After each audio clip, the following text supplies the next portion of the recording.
say about me. I love to sing and I love women. Dean Martin no era solo un cantante o un actor. Era todo un estado de ánimo. Fresco. Tranquilo y siempre sereno. Gobernaba Hollywood con una copa en la mano y un chiste en los labios. Pero detrás de ese encanto fácil había una vida llena de dolor, pérdida y sufrimiento silencioso. Llegó a lo más alto, pero pagó un alto precio.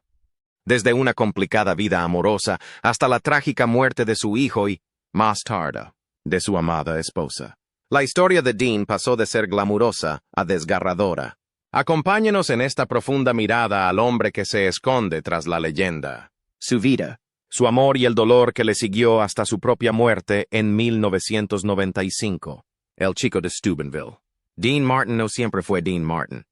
Nació como Dino Paul Crocetti el 7 de junio de 1917 en Steubenville, Ohio. Su familia procedía de Italia. Su padre, Gaetano Crocetti, trabajaba como barbero y su madre, Angela, nació en Ohio de padres italianos. Dino creció en una casa donde solo se hablaba italiano. De hecho, no aprendió inglés hasta los 5 años. Por eso, Dino lo pasó mal en la escuela. Como no hablaba bien inglés, los otros niños le acosaban. Sus primeros años escolares fueron duros. Se sentía diferente. Más tarde, dijo que la escuela no era para él. Una vez bromeó, tenía una bicicleta y nunca me perdía una comida, pero era demasiado listo para los profesores de la escuela. Esa frase hizo reír a la gente, pero también decía algo más profundo. Sentía que no encajaba. Cuando llegó al 10º curso, ya estaba harto. Dejó la escuela y abandonó las aulas para siempre. Esa decisión le llevó por un camino muy diferente. Uno lleno de trabajo duro, riesgos y trabajos difíciles, luchando por un futuro. Tras dejar la escuela, Dino intentó seguir los pasos de su padre. Su padre quería que fuera barbero. Pero Dino tenía otras ideas. Tuvo muchos trabajos pequeños para salir adelante. Ayudante de gasolinera, lechero e incluso dependiente de farmacia. Pero estos trabajos no le entusiasmaban. Lo que le llamó la atención fue el boxeo. Dino empezó a pelear bajo el nombre de Kid Crochet. Era una forma dura de ganar dinero. Dijo que peleó en 12 combates y ganó todos menos 11. Lo que significa que solo ganó 1. Aunque no ganó mucho, la experiencia le dejó marcas físicas. Se rompió la nariz. Se hizo cicatrices en el labio y se destrozó los nudillos porque ni siquiera podía permitirse las vendas para las manos que solían usar los boxeadores. Pero Dean no solo luchaba en el ring. Cuando se mudó a Nueva York, vivió con otro artista en apuros llamado Sonny King. Ambos jóvenes perseguían sueños, pero necesitaban dinero para sobrevivir. Así que idearon un plan inusual. Convirtieron su pequeño apartamento en una especie de club de lucha clandestino.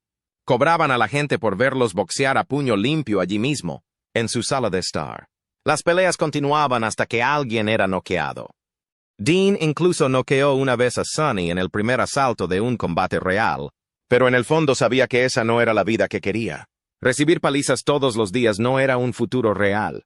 Necesitaba un cambio, pero aún no sabía cuál. De las habitaciones llenas de humo a cantar en el escenario. Después de dejar el boxeo, Dino aún tenía que encontrar trabajo. Acabó en un lugar igual de turbio. Un casino secreto detrás de un estanco. Era ilegal, pero pagaba.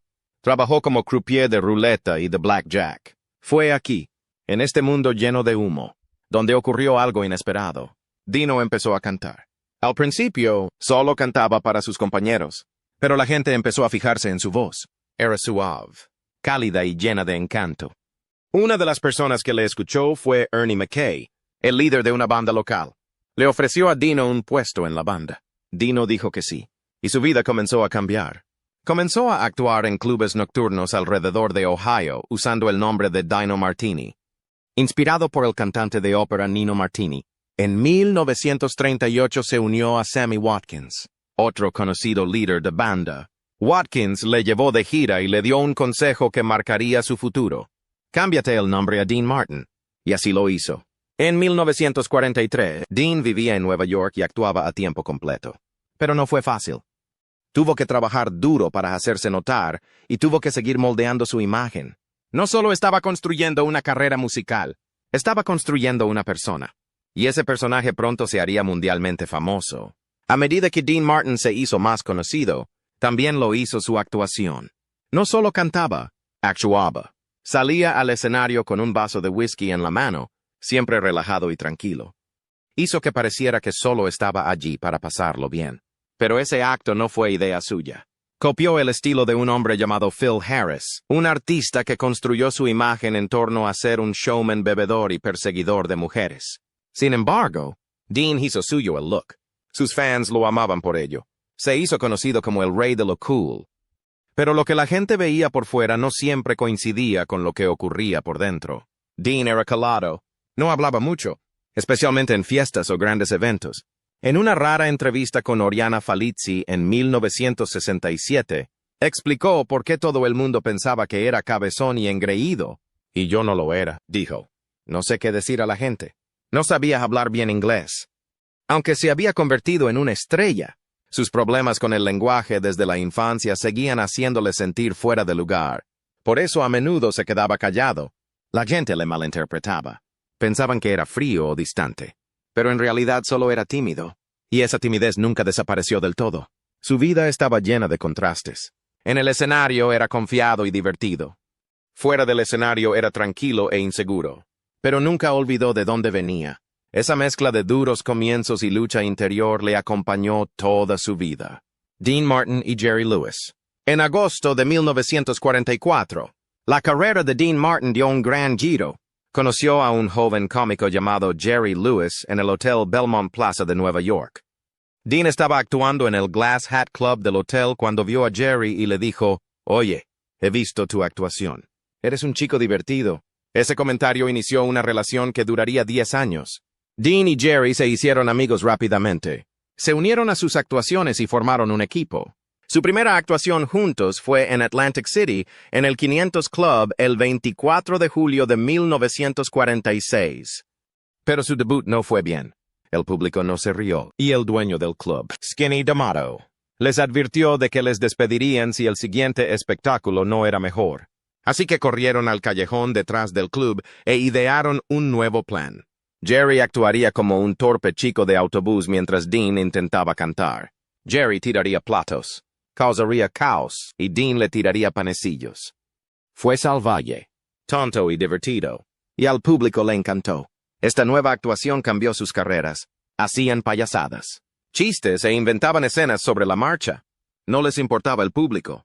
Actuaban para ellos mismos y eso era lo que más hacía reír a la gente. El acto creció. Actuaron por toda la costa este. Su actuación más importante fue en el Copacabana de Nueva York. Se convirtieron en un éxito.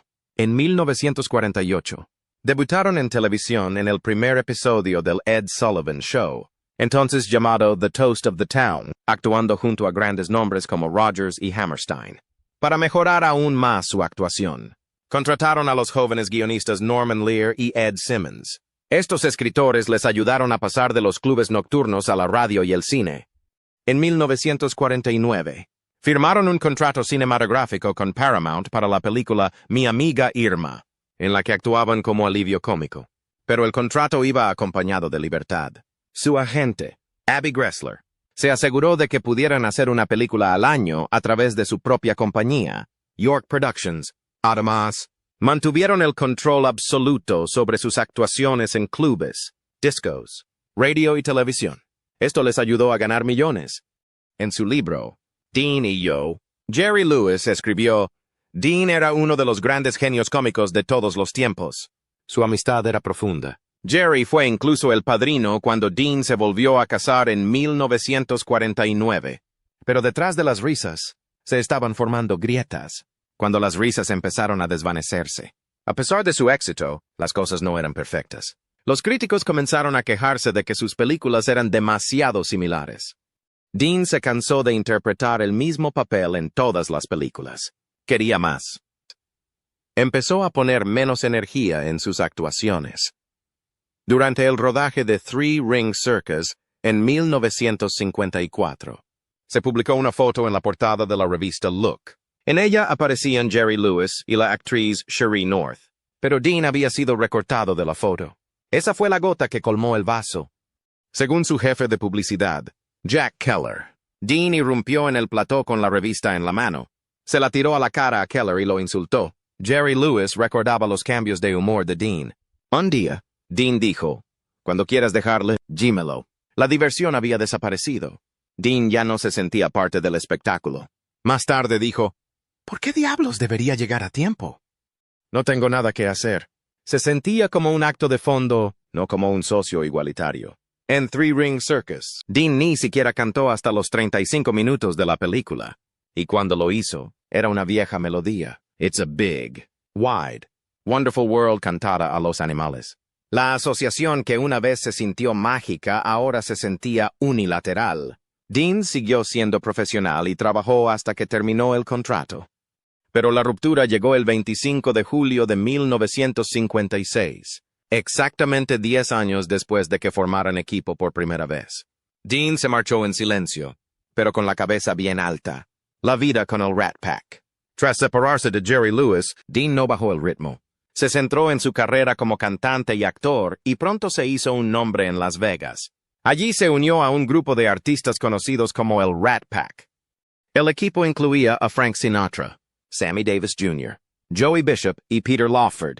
Eran conocidos por su estilo de vida elegante y lleno de fiestas, trasnochadas, risas y licor.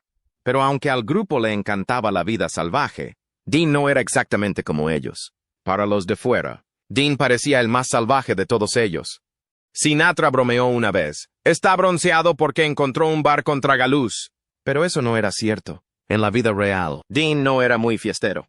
Mientras el resto de la manada se quedaba fuera hasta la mañana, Dean era a menudo el primero en irse. Le gustaba hacer las cosas a su manera. Tom Dreon, un comediante que fue telonero de Sinatra, dijo que el estilo tranquilo de Dean a menudo molestaba a Frank. Pero con el tiempo, Sinatra le respetó más por ello. Dean no trataba de encajar. Hacía lo que se sentía bien para él. Dean y Frank tenían una profunda amistad. Diana, la hija de Dean, dijo una vez, verlos juntos en el escenario era brillante porque se podía ver el amor en sus ojos, el respeto mutuo. Su vínculo no era solo para mostrar. Sus familias también estaban unidas. Eran más hermanos que compañeros de reparto. Pero incluso las amistades íntimas pueden ponerse a prueba. La mafia, las copas y la actuación detrás del hombre. Dean Martin se convirtió en un icono de Hollywood, pero su pasado distaba mucho de ser limpio. Antes de la fama, trabajó como contrabandista e incluso luchó en combates de boxeo sin guantes. Por eso, cuando empezó a actuar para multitudes conectadas con la mafia junto al Rat Pack, no se estremeció como otros. Ya había visto el lado más oscuro de la vida. Mientras Frank Sinatra tenía profundos lazos con la mafia, y la mayoría del Rat Pack se mantenía educado y callado ante los gangsters, Dean no seguía sus reglas. Después de una actuación, un grupo de mafiosos se le acercó y le dijo, queremos darle las gracias por ayudarnos. Dean no sonrió. Simplemente los miró a los ojos y respondió, no, lo hice por Frank. Y se marchó. Ese audaz momento demostró que el pasado de Dean no lo había debilitado. Lo hizo intrépido. Dean también tenía una imagen pública que lo hacía parecer un bebedor empedernido. Casi siempre se le veía con un vaso de whisky en la mano en el escenario. Su compañero en el Rat Pack, Sammy Davis Jr., bromeó una vez, si esto no me alisa el pelo, nada lo hará. Pero en realidad, el vaso contenía zumo de manzana Martinelli. Todo era parte del acto. El habla arrastrada de Dean y sus modales de borracho eran falsos. Que su corista, Patty Gribo, dijo que era solo el mundo del espectáculo. Incluso Jerry Lewis lo corroboró en una entrevista. El propio Dean dijo una vez al Saturday Evening Post que bebía aproximadamente 1/10 parte de lo que yo pretendo. Hablando de eso, el encanto de Dean Martin no estaba solo en su voz, estaba en lo fácil que parecía. El show de Dean Martin. Cuando la NBC le ofreció su propio programa de variedades a mediados de los 60, Dean aceptó, pero solo bajo sus propias condiciones. Les dijo que solo trabajaría los domingos, que no quería ensayar y que quería ser dueño del programa una vez emitido. NBC dijo que sí. ¿Y sabías que Dean no asistía a los ensayos? En su lugar, tenía un suplente que repasaba toda la rutina con bailarines e invitados. A veces, si no había un partido de fútbol en la televisión, Dean veía el ensayo en un monitor desde su camerino. Pero una vez que las cámaras rodaban, Dean estaba allí, suave, relajado y totalmente en control. Ese programa, el Dean Martin Show, se emitió de 1965 a 1974 y atrajo a 40 millones de espectadores. A la gente le encantaba su naturalidad. Dean explicó una vez: la razón por la que este programa es un éxito es porque soy yo el que está en la pantalla. No es nada falso. Ese soy yo. Llegó a ser tan genial que incluso Elvis Presley le admiraba. Aunque Elvis tenía una relación tensa con cantantes como Sinatra, admiraba a Dean. Dean era uno de los ídolos cantantes de Elvis a principios de los 50. Elvis incluso cantó el éxito de Dean, Everybody Loves Somebody, en un concierto con Dean entre el público. Dean no era un gran lector, pero le encantaban los cómics. De hecho, el único libro completo que leyó fue Belleza Negra. Una vez dijo: si tienes suerte, no tienes que ser listo. Esa frase encajaba perfectamente con su imagen despreocupada. Leyó cómics hasta bien entrada la edad adulta. Una de las pocas veces que se sintió atraído por las estrellas fue cuando conoció a Bob Kane, el hombre que creó Batman, y Dean llegó a protagonizar su propia serie de cómics con Jerry Lewis. Su serie, Las aventuras de Dean Martin y Jerry Lewis, se emitió durante 40 números entre 1952 y 1957. Una estrella tranquila con un corazón pesado. En 1987 sobrevino la tragedia. El hijo de Dean Paul Martin, murió en un accidente aéreo. Esto rompió el corazón de Dean. Se apartó de muchas cosas, incluida su amistad con Sinatra. Incluso abandonó su gira. Fue entonces cuando comenzó la distancia. Tom Dries dijo más tarde que ese fue el momento en que ambos empezaron a distanciarse. Dean había perdido una parte de sí mismo, pero con el tiempo, los dos hombres se reconciliaron. No dejaron que ese distanciamiento durara para siempre. Tras la muerte de Dean, Frank Sinatra le rindió un emotivo homenaje. Dijo: Dean ha sido como el aire que respiro, siempre ahí, siempre cerca. Era mi hermano, no por sangre, sino por elección. A pesar de todo el éxito, los programas de televisión y los discos, Dean Martin seguía siendo humilde. Nunca buscó llamar la atención. En 1965 puso en marcha el Dean Martin Show, un programa de variedades en el que cantaba, bromeaba y siempre parecía relajado. El programa se convirtió en un éxito gracias al encanto desenfadado de Dean. Lo hacía parecer fácil. De 1974 a 1984, fue el anfitrión del Dean Martin Celebrity Roast, en el que estrellas, cómicos e incluso políticos eran objeto de bromas divertidas. Se convirtió en otro favorito de los fans. Dean se mantuvo activo, actuando en escenarios y clubes nocturnos y grabando música. Al final de su carrera, había aparecido en 85 películas y programas de televisión y vendido más de 12 millones de discos solo en EU, más de 50 millones en todo el mundo. Su voz pasó a formar parte de la cultura estadounidense. Canciones como That's a More Sway, Everybody Loves Somebody, y Ain't That a Kick in the Head siguen sonando hoy en día. Dean Martin regaló al mundo risas, música y recuerdos. Pero detrás de todo eso, llevaba más peso del que la mayoría de la gente nunca supo. Y también estaba relacionado con su vida personal, el primer amor de Dean y el comienzo de una gran familia. Dean Martin se casó por primera vez en 1941. Su novia fue Elizabeth Ann Betty McDonald. Fue su primer amor y la mujer que le ayudó a formar su familia durante los primeros años de su carrera. Betty y Dean vivieron juntos en Cleveland Heights, Ohio, después de su boda. Poco después empezaron a tener hijos. Su primer hijo, Craig, nació en 1941. Luego vinieron Claudia en 1944. Gail en 1945 y Diana en 1948. Con ellas fueron 4 hijos, un niño y 3 niñas. Pero el matrimonio no duró. Tras 8 años juntos, decidieron separarse en 1949. Dean obtuvo la custodia de los 4 niños y Betty se mudó a la zona de San Francisco tras el divorcio. Se mantuvo alejada de los focos y falleció en 1989.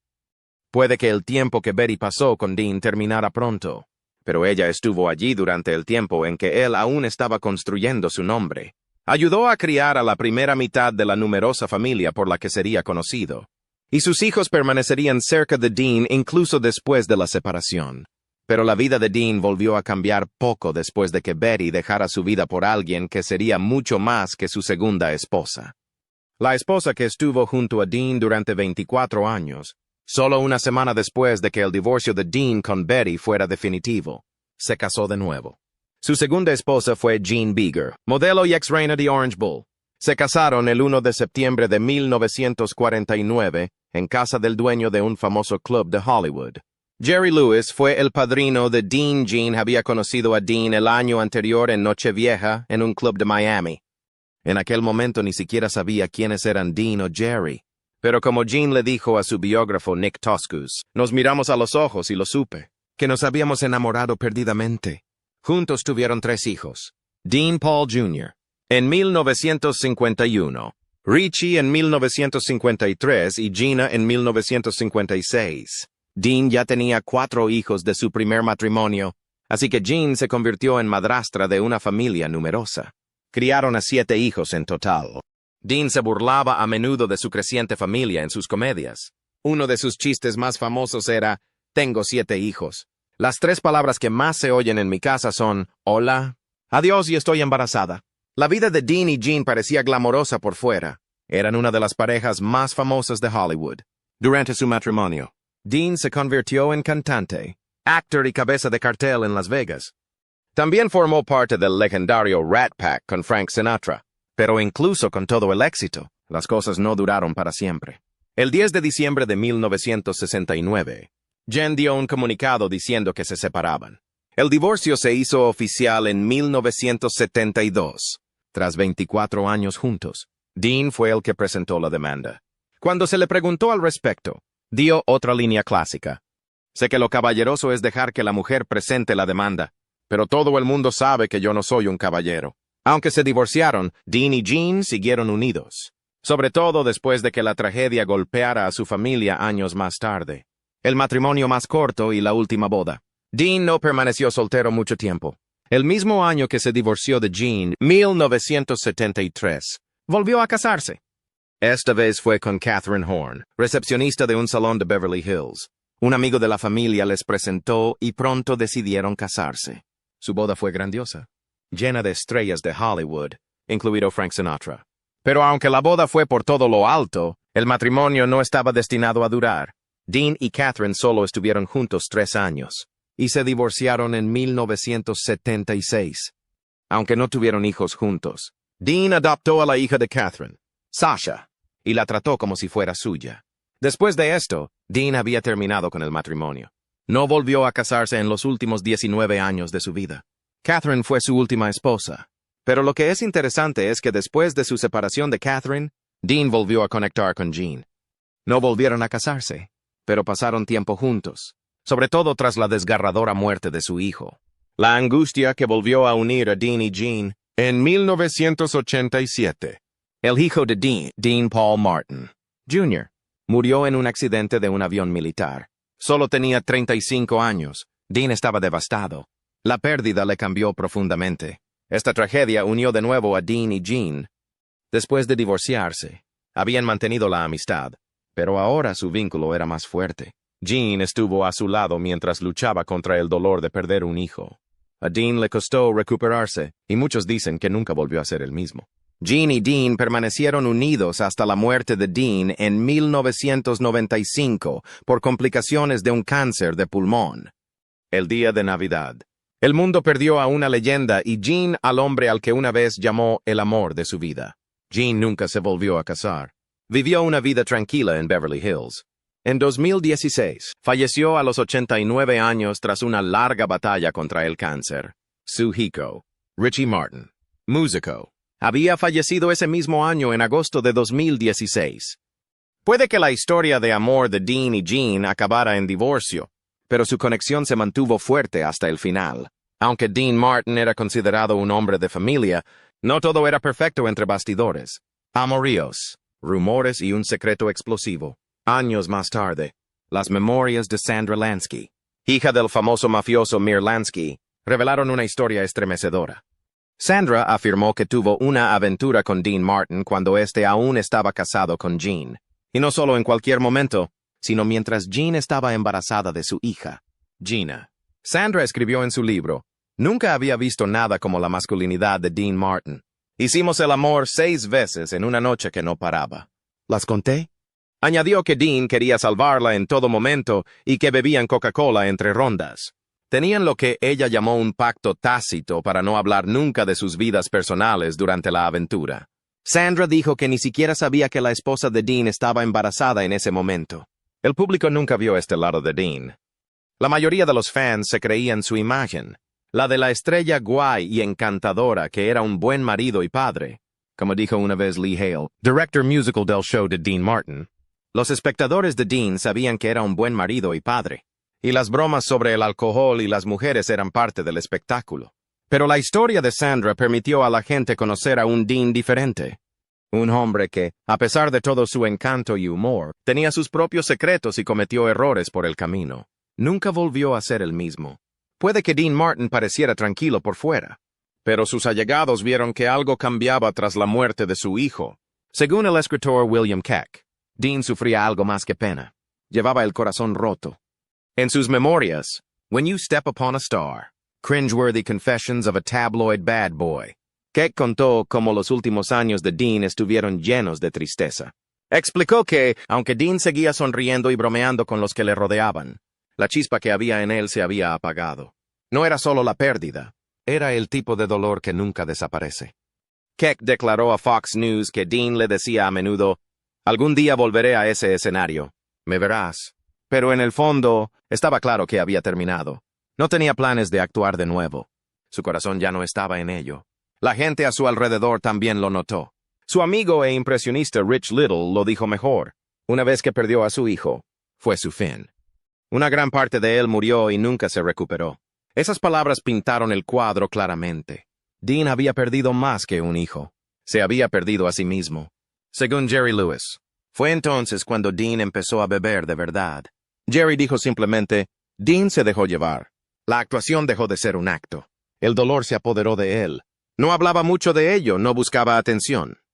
Pero quienes le conocían desde hacía años vieron la diferencia. Dean Martin, el hombre que una vez iluminó todas las habitaciones, ahora solo quería silencio. Se alejó de los focos y poco a poco fue desapareciendo de la vida pública. Su último adiós, en 1993. La salud de Dean empezó a deteriorarse. Había sido un fumador empedernido toda su vida y eso finalmente le pasó factura. Le diagnosticaron cáncer de pulmón en el Centro Médico Cedars-Sinai. Los médicos le dijeron que la cirugía podría ayudarle a vivir más tiempo, pero Dean rechazó el tratamiento. A principios de 1995, se había retirado de la vida pública. Permaneció en su casa de Beverly Hills, lejos de las cámaras, los fans y el escenario que una vez amó. Ese mismo año, el día de Navidad, Dean Martin murió de insuficiencia respiratoria aguda causada por un enfisema. Tenía 78 años. Su muerte se sintió profundamente en todo el mundo. En Las Vegas, ciudad que contribuyó a hacer famosa, las luces del Strip se apagaron en su honor. Fue un último saludo a un hombre que había dado tanta alegría, música y risas. Dean fue enterrado en el cementerio Westwood Village Memorial Park de Los Ángeles. Su cripta lleva un mensaje sencillo pero poderoso. Una línea de su canción más famosa, Todo el mundo quiere a alguien alguna vez. William Keck, que había hablado con Dean en sus últimos años, asistió al funeral privado VIP. Muchas celebridades acudieron a despedirse, pero el momento que se quedó grabado en la retina de todos se produjo en mitad del servicio. La sala se quedó a oscuras. Todo estaba quieto. Y entonces Rosemary Clooney, amiga íntima y tía del actor George Clooney, empezó a cantar Everybody Loves Somebody. Keck describió el momento como surrealista. En una sala llena de estrellas, una simple canción de una amiga lo captó todo. Un adiós tranquilo y personal a un hombre que el mundo conocía como una leyenda, pero que al final era solo un padre, un amigo y un hombre que echaba de menos a su hijo. ¿Crees que Dean Martin encontró realmente la paz en sus últimos años, o que siempre tuvo el corazón roto? Comparte tu opinión en los comentarios. Y no olvides darle a me gusta, suscribirte y estar atento a más historias increíbles de la fascinante historia de Hollywood. Hasta la próxima.